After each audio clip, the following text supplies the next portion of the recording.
I hope अच्छे होंगे। तो आपको पता है कि बीपीएससी 70वीं का जो आपका एग्ज़ाम होने वाला है, तो जिसको देखते हुए हम आपको सेट करंट अफेयर करवा रहे हैं। 50-50 क्वेश्चन जो है, मतलब आपका 70 क्वेश्चन 2 सेट में करके हमने 35-35 करके कवर किया। आज 71 से आपका शुरू करने जा रहे हैं। तो आप लोगों ने वो वीडियो नहीं देखा है तो जाके ज़रूर देखिए। आज जो है वो आपका 71 से है। तो क्वेश्चन है, अगस्त 2024 में तैयार किया गया बिहार का पहला आर्टिफिशियल इंटेलिजेंस एआई आधारित सुपर कंप्यूटर का नाम निम्नलिखित में क्या है? सुमेध, परमबुद्ध, आर्यभट्ट, वर्धमान। क्या होगा राइट आंसर 71 का? तो राइट आंसर आपका हो जाएगा परमबुद्ध। बी आपका राइट होगा। चलिए इनके बारे में थोड़ा हम जान लेते हैं। परमबुद्ध आर्टिफिशियल इंटेलिजेंस एआई से लैस कंप्यूटर पटना स्थित CDAC centre for development of advance computing द्वारा विकसित किया गया है। बिहार में कंप्यूटर तकनीकी के क्षेत्र में यह सबसे बड़ा कदम है। इसकी मदद से स्वास्थ्य, शिक्षा, कृषि, पुलिसिंग, विज्ञान एवं प्रौद्योगिकी समेत अन्य महत्वपूर्ण क्षेत्रों से जुड़े शोध को सरल तरीके से करने में मदद मिलेगी। इसके निर्माण की अगर हम बात करें तो करीब 4.5 करोड़ की लागत आई है, जो परीक्षा के दृष्टिकोण से आपका महत्वपूर्ण है। परम 8000 भारत का पहला सुपर कंप्यूटर है। इसे 1991 में सीडैक द्वारा तैयार किया गया था, जिसके डायरेक्टर हैं डॉक्टर विजय पांडु वाटवर। विजय पांडु वाटवर को भारतीय सुपर कंप्यूटर का जनक कहा जाता है। चलिए 72 क्वेश्चन नंबर, निम्नलिखित में से बिहार के एकमात्र दिव्यांग एथलीट्स पेरिस पैरालंपिक 24 में भारतीय दल के हिस्सा था।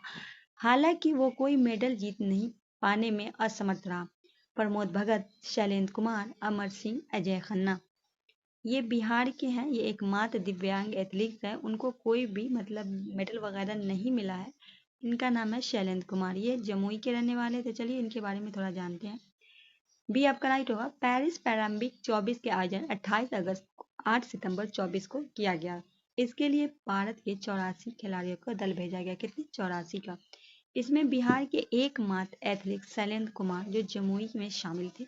हालांकि शैलेंद्र कुमार ने मेडल से चूक गए। वे पुरुष की हाई जंप T40 से इतने कैटेगरी में 1.85 मीटर बेस्ट जंप के साथ चौथे स्थान पे रहे। वे महज 0.03 मीटर के कांस्य पदक से चूक गए। हालांकि इस कैटेगरी में भारत के 2 मेडल हासिल हुआ है। शरद कुमार ने 1.88 मीटर जंप में सिल्वर मेडल जीता, जबकि मरियप्पम थंगवेलु ने 1.85 मीटर का जंप तीसरा स्थान हासिल किया। अमेरिका की इसरा फ्रेंच 1.94 मीटर जंप पर पहले नंबर पे रहे। ये अमेरिका के थे। श्रेयसी सिंह और शैलेंद्र कुमार क्रमश पेरिस ओलंपिक और पैरा ओलंपिक बिहार से भाग लेने वाले इकलौते खिलाड़ी हैं। 73 है, इस वर्ष 2024 में 78वें स्वतंत्रता दिवस के अवसर पर भारत सरकार द्वारा बिहार पुलिस के कितने पुलिसकर्मी व अधिकारियों को पदक से सम्मानित किया गया? इस बार आपका 78वां स्वतंत्रता दिवस मनाया गया था। इसमें कितने पुलिसकर्मी अधिकारियों को पदक? 21, 22, 23, 29। क्या होगा राइट आंसर? 23 को दिया गया है। सी आपका राइट आंसर हो जाएगा। 78वें स्वतंत्रता दिवस में बिहार पुलिस के 5 पुलिसकर्मी को गैलेटरी अवार्ड, 2 पुलिस अधिकारी को विशिष्ट सेवा के लिए राष्ट्रपति पदक, 16 पुलिसकर्मी को सराहनीय सेवाओं के लिए पुलिस पदक दिया गया। स्वतंत्रता दिवस 24 के अवसर पर पुलिस, अग्निशम, होमगार्ड एवं सिविल डिफेंस और सुधारात्मक सेवाओं 1037 कर्मियों को वीरता व सेवा पदक से सम्मानित किया गया। वीरता के लिए पुलिस पदक में 213, विशिष्ट सेवा के लिए राष्ट्रपति पुलिस पदक में 75, सराहनीय सेवा के लिए पुलिस में 719, सबसे ज्यादा 52 वीरता पदक केंद्रीय रिजर्व पुलिस बल CRPF को दिया गया। इसके अलावा वीरता के लिए 31 पुलिस पदक को जम्मू कश्मीर के नाम रहा।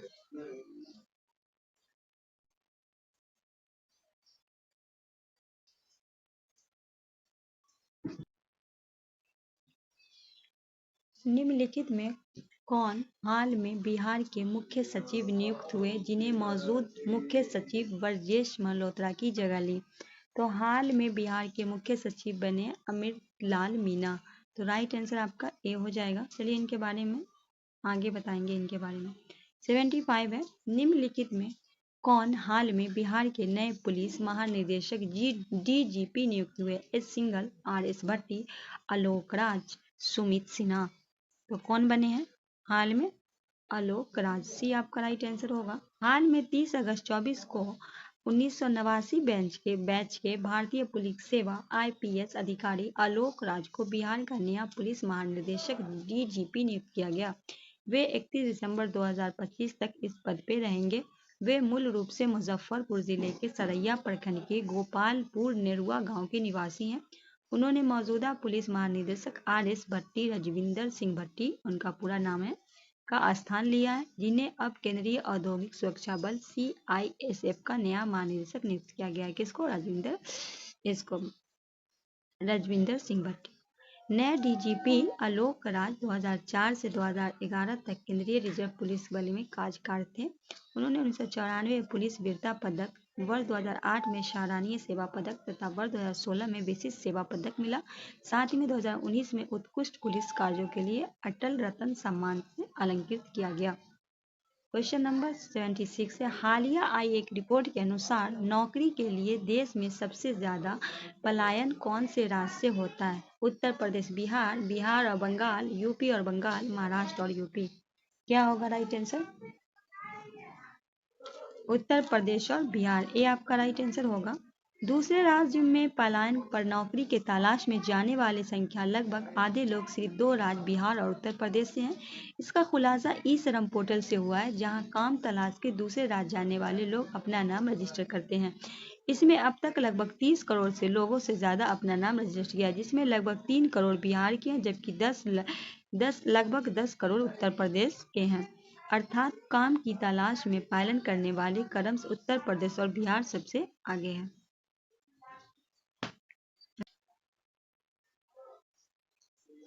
नेक्स्ट है, सांख्यिकी और कार्यक्रम कार्यान्वयन मंत्रालय द्वारा जारी भारत की महिला और पुरुष 2023 पत्रिका के अनुसार वर्ष 2036 तक भारत का लिंग अनुपात कितना होने का उम्मीद है? तो आइए देखते हैं। आपके सामने ऑप्शन है 876, 898, 923, 952। तो डी हो जाएगा आपका 952। भारत सरकार ने सांख्यिकी कार्यक्रम कार्यान्वयन मंत्रालय ने 12 अगस्त 24 को भारत में महिलाएं और पुरुष 2023 के शीर्ष वाली अपनी पुस्तिका में 25वां अंक जारी किया। इस पत्रिका के अनुसार भारत में लिंग अनुपात 2011 के प्रति 1000 पुरुषों पे 943 महिला के स्तर बढ़कर 2036 में प्रति 1000 पुरुष पे 952 महिला होने की उम्मीद है। इसके अतिरिक्त 2036 तक भारत की जनसंख्या 552.2 करोड़ तक पहुंचने की उम्मीद है, जिसमें 2011 में 48.5% की तुलना में 48.8 की मामूली वृद्धि के साथ महिला प्रतिशत होगा। 15 वर्ष से कम आयु के व्यक्ति के अनुपात 2011 से 2036 तक घटने का अनुमान है, जो संभव प्रजनन क्षमता में गिरावट के कारण। इसके विपरीत इस अवधि के दौरान 60 वर्ष उसके अधिक आयु की आबादी के अनुपात में काफी वृद्धि होने की अनुमान है। क्वेश्चन नंबर 78 है, किस भारतीय प्रौद्योगिकी संस्थान के साथ परिसर का उद्घाटन हाल में 2 सितंबर 24 को अबू धाबी में किया गया? IIT Delhi, IIT Patna, IIT Madras, IIT Roorkee. किस भारतीय प्रौद्योगिकी संस्थान एक परिसर का उद्घाटन हाल में 2 सितंबर अबू धाबी में किया गया? राइट आंसर हो जाएगा दिल्ली, आईआईटी दिल्ली। ये आपका राइट होगा। हाल में 2 सितंबर 24 को अबू धाबी में भारतीय प्रौद्योगिकी संस्थान Delhi, IIT Delhi Abu Dhabi परिसर का उद्घाटन किया गया। इसका उद्घाटन अबू धाबी के क्राउन प्रिंस शेख खालिद बिन मोहम्मद बिन जायद अल नहयान द्वारा किया गया। इसकी घोषणा 2022 में हुई थी।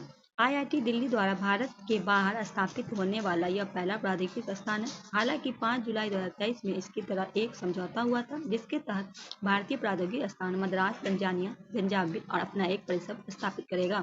पहला भारतीय प्रौद्योगिकी संस्थान आईआईटी 1951 में खगरपुर में स्थापित किया गया था। वर्तमान में भारत के शिक्षा मंत्री धर्मेंद्र प्रधान है। बिहार के शिक्षा मंत्री की बात करें तो सुनील कुमार है। क्वेश्चन नंबर 79 है, 19 अगस्त 23 को मनाए गए विश्व फोटोग्राफी दिवस 2023 का विषय मतलब थीम क्या था? कब मनाया जाता है? 19 अगस्त को आपको मनाया जाता है फोटोग्राफी दिवस।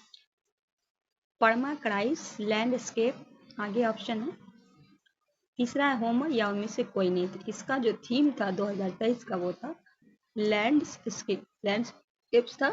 बी आपका राइट आंसर हो जाएगा।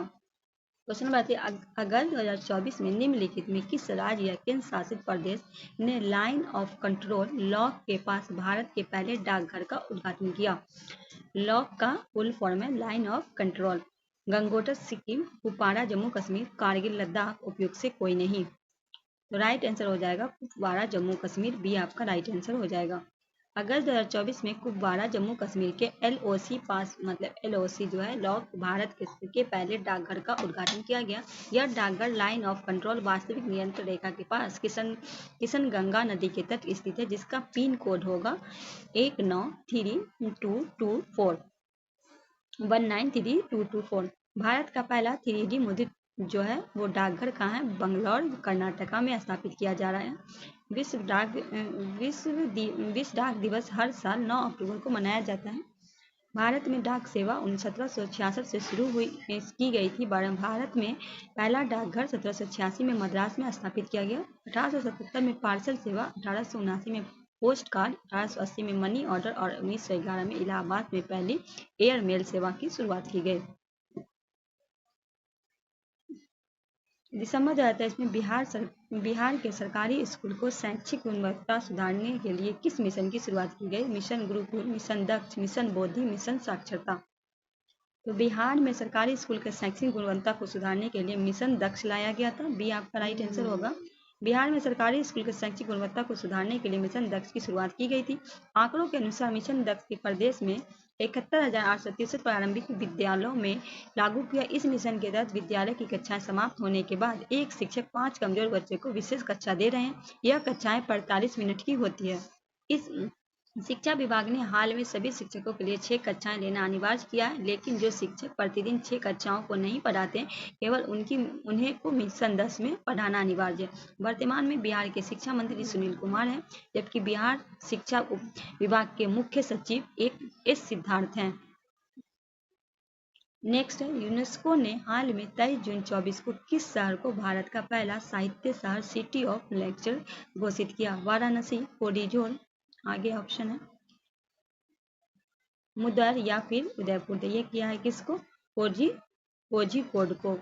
बी आपका राइट आंसर हो जाएगा। आगे है केरल में पड़ता है। कोझी शहर को हाल में 23 जून 24 को यूनेस्को आधिकारिक तौर पे भारत का पहला साहित्य सिटी ऑफ लिटरेचर घोषित किया। इसकी उपलब्धियां के बाद राज्य सरकार ने अगले साल प्रत्येक वर्ष 23 जून को कोझिकोड साहित्य शहर दिवस मनाया जाएगा। हर साल जो है 23 जून को। यूनेस्को में 25 शहरों की सूची में शामिल शहर प्रयाग चेक गणराज्य, Milan Italy, Edinburgh United Kingdom, अंगोलेन France, Lahore Pakistan, Jakarta Indonesia.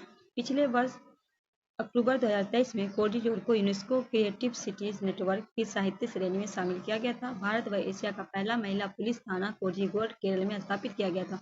इसका उद्घाटन तत्कालीन प्रधानमंत्री इंदिरा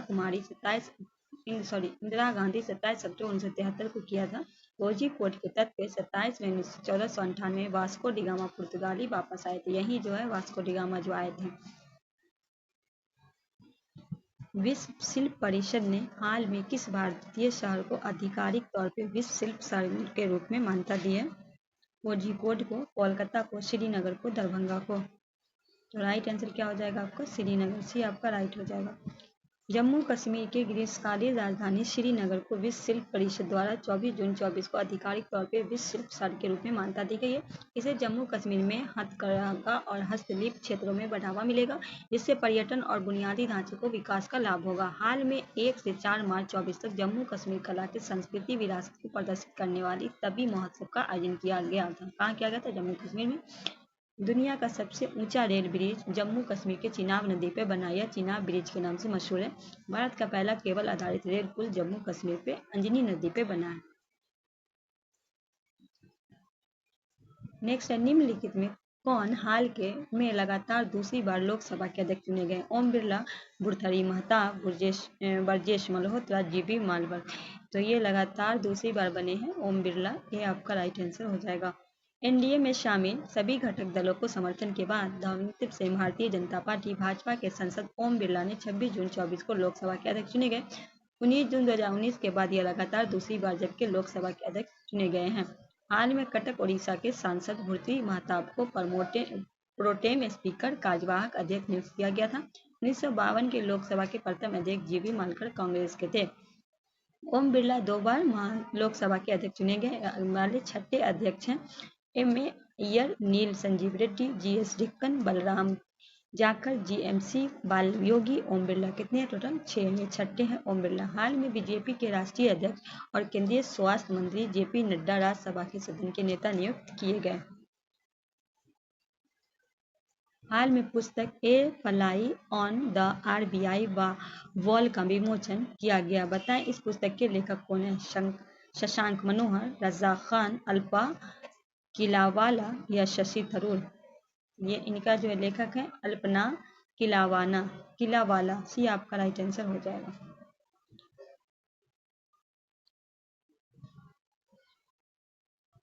नेक्स्ट है, निम्नलिखित में कौन सा देश हाल में आंतरिक अन्वेषण के लिए आर्टेमिस समझौते पर हस्ताक्षर करने वाला 43वां देश बना है?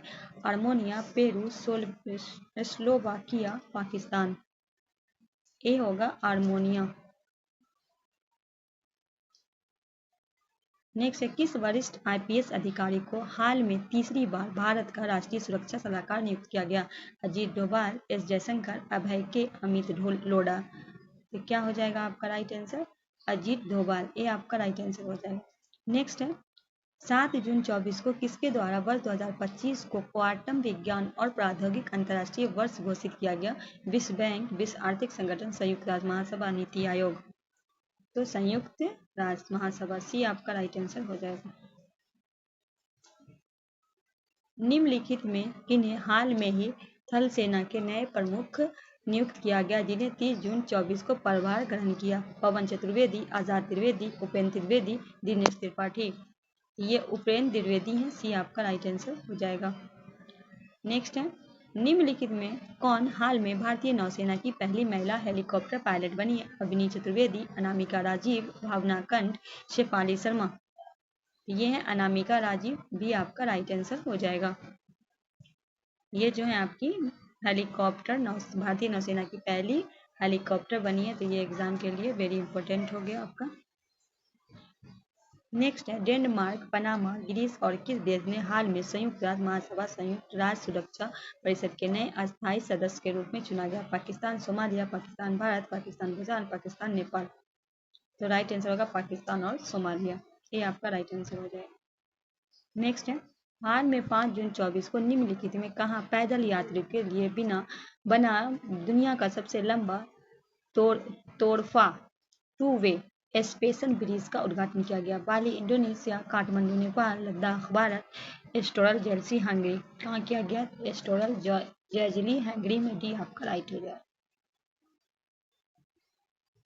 अगर इसकी बात करें इसकी ब्रिज की लंबाई की तो 800 मीटर और चौड़ाई 1.2 मीटर है। इसकी ऊंचाई 80 मीटर पर बनाया गया। ब्रिज हिल का स्टार्ज हिल को जोड़ा गया है। इस ब्रिज को बनाने में 80 करोड़ रुपए की खर्च आया है। दुनिया का सबसे ऊंचा रेलवे ब्रिज जम्मू कश्मीर चिनाब नदी पर बना यह चिनाब ब्रिज के नाम से मशहूर है।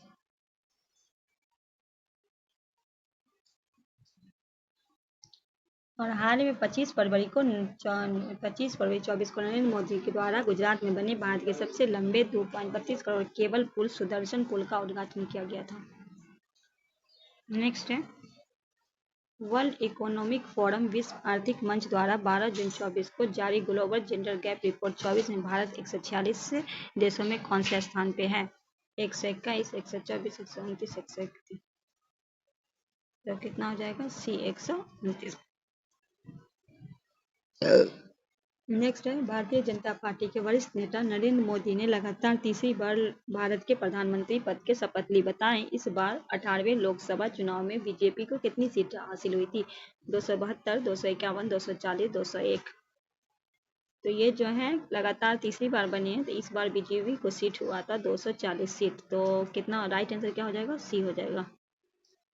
नेक्स्ट है, निम्नलिखित में किसे विश्व स्वास्थ्य संगठन द्वारा स्वास्थ्य सेवाओं को प्रोत्साहन के लिए नेशनल मंडेला पुरस्कार 24 से सम्मानित किया गया? एम्स दिल्ली को, निमहांस बेंगलोर को, भारत बायोटेक को, सन फार्मा को। तो निमहांस बेंगलोर को भी आपका राइट आंसर हो जाएगा।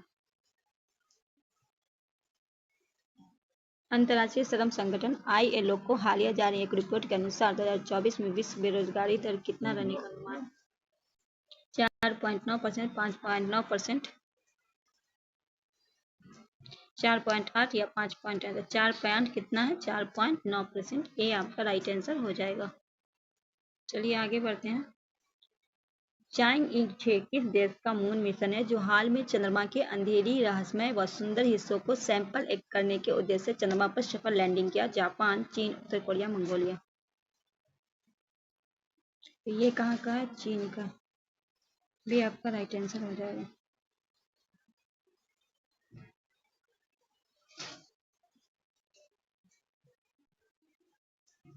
तो चांग-ई चीन के मून मिशन 3 मई 24 को चीन के आंतरिक agency China national space mission CNSA द्वारा लॉन्च किया गया। इस मिशन का उद्देश्य चंद्रमा के अंधेरी, रहस्यमय व सुंदर हिस्से को सैंपल एकत्रित कर और पृथ्वी वापस लाना ताकि उस पर रिसर्च किया जा सके।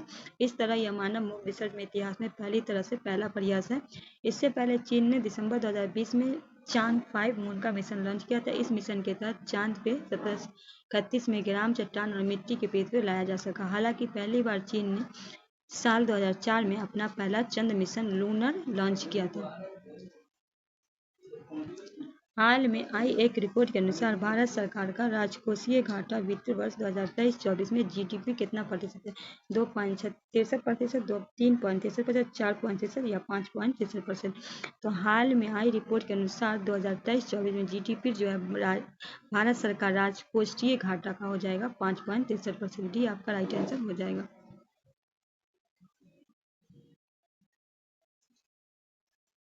संयुक्त राष्ट्र में भारत की अस्थायी प्रतिनिधि कौन है जो 35 साल से अधिक की भारतीय विदेश सेवा के बाद हाल में 1 जून 24 को सेवानिवृत्त हुई? भावना कंठ, अनुष्का नाइक किन्वर, सविता वैद्यनाथ, रुचिका कंबोज।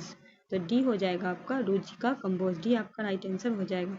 नेक्स्ट है, किस राज्य ने हाल में अपने स्कूली पाठ्य पुस्तक में आर्टिफिशियल इंटेलिजेंस AI एकीकृत करने एक पहल शुरू की है? केरल, कर्नाटक, गोवा, तमिलनाडु।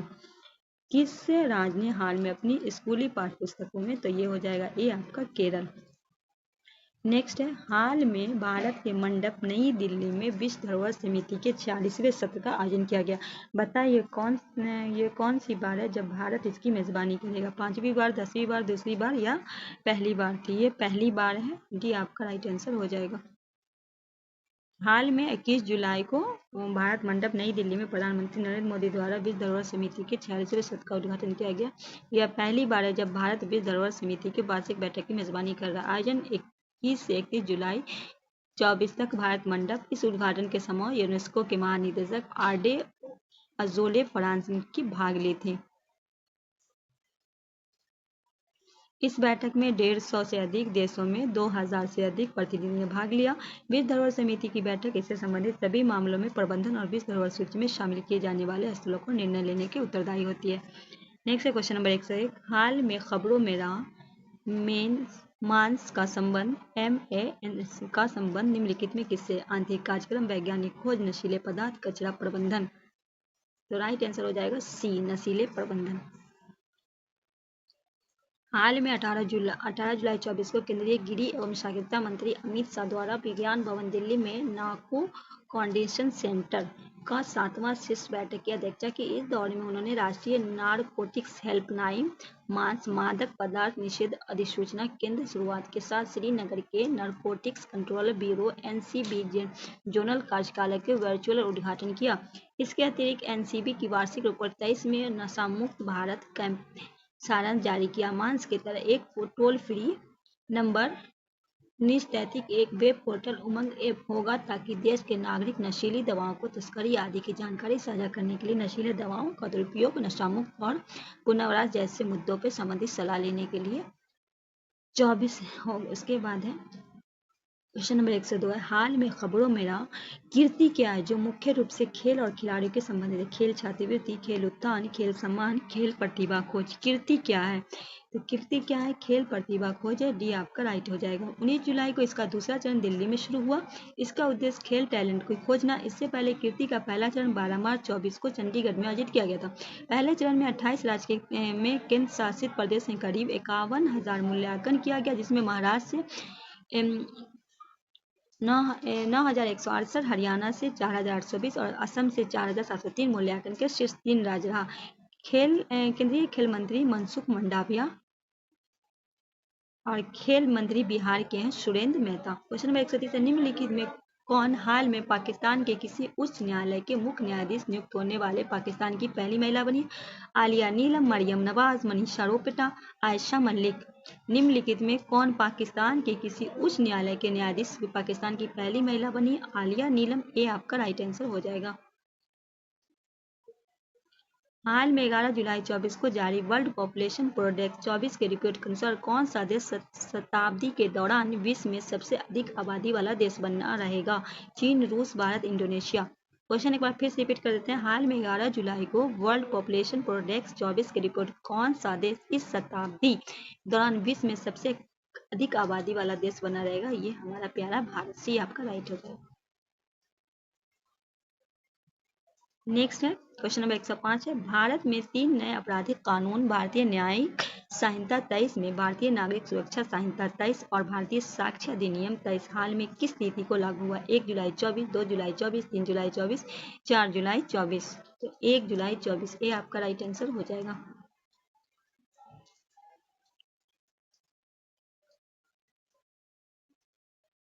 इसका थोड़ा डिटेलिंग पे चले जाते हैं। 1 जुलाई 24 को देश भर में 3 आपराधिक कानून भारतीय न्याय संहिता, भारतीय नागरिक सुरक्षा संहिता और भारतीय साक्ष्य अधिनियम लागू हो गए। इसकी घोषणा 24 फरवरी 24 को हुई थी। हालांकि 25 दिसंबर 2023 को राष्ट्रपति ने इन तीनों विधेयकों पर अपनी मंजूरी दी थी। राष्ट्रपति के द्वारा जो है दिसंबर में ही दे दिया गया था। प्रमुख बातें हैं, नागरिक किसी भी पुलिस स्टेशन में 0 FIR दर्ज करा सकेंगे, चाहे उनका अधिकार क्षेत्र कुछ भी हो। यौन अपराधों में पीड़ित का बयान दर्ज करने के समय वीडियोग्राफी अनिवार्य है। सभी प्रकार की सामूहिक बलात्कार के लिए सजा 20 साल का आजीवन कारावास है। नाबालिग से बलात्कार की सजा पर मौत का सजा शामिल है। तलाशी और जब्ती के दौरान वीडियोग्राफी अनिवार्य है। 7 साल से अधिक की सजा जाने पर अपराधों के लिए फोरेंसिक टीमों का अनिवार्य रूप से अपराध स्थलों का दौरा करना होगा। जिला स्तर पर मोबाइल FS की तैनाती होगी। 7 साल उससे अधिक सजा वाला कोई भी मामला पीड़ितों की सुनवाई का अवसर दिए बिना वापस नहीं लिया जाएगा। शादी, नौकरी आदि झूठे बहाने के तहत महिला बलात्कार के दंडित करने वाले अलग प्रावधान शामिल है। चेन, मोबाइल स्नैचिंग और इसी तरह की शरारती गतिविधि के लिए अलग प्रावधान है। बच्चों के खिलाफ अपराध की सजा के 7 साल से बढ़कर 10 साल का जेल अवधि है। मृत्युदंड की सजा में कम करने की अधिकतम आजीवन कारावास में बदला जा सकता है। आजीवन कारावास की सजा को कम करने का अधिकतम 7 साल का कारावास में बदला जा सकता है और 7 साल की सजा को 3 साल में कारावास में बदला जा सकता है और इससे कम नहीं। किसी भी अपराध में शामिल होने के लिए जब्त किए गए वाहनों को वीडियोग्राफी अनिवार्य होगी। तो ये रहा आज का सेशन। आई होप सेशन अच्छा लगा होगा, तो दोस्तों के बीच शेयर कीजिए। नए हैं तो चैनल को सब्सक्राइब कीजिए, बेल आइकन प्रेस कीजिए। आज जो ये आपका टोटल आज का सेट हो गया, कल इससे आगे का सेट लेकर आएंगे। तब तक के लिए हमें दीजिए इजाज़त। अल्लाह हाफिज़।